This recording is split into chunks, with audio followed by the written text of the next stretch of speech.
আগুনে পুড়ে মৃত্যু হলো এক গৃহবধূর। ঘটনাটি ঘটেছে গতকাল মুর্শিদাবাদের কান্দি থানার গোকর্ণ গোবরহাটি গ্রামে।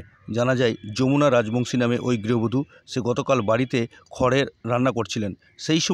সেই রান্না করার সময় শাড়িতে তার আগুন লেগে গেলে আগুনে পুড়ে জখম হন যমুনা।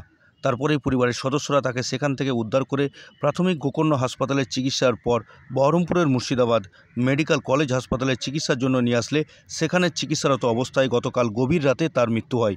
তার মৃতদেহ আজ সকাল 8:30 নাগাদ ময়নাতদন্তের জন্য পাঠানো হয় বহরমপুর মর্গে।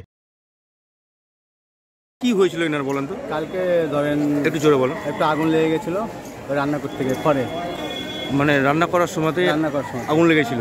কিসে রান্না করছিল? ওই মানে খড়ে রান্না করছিল।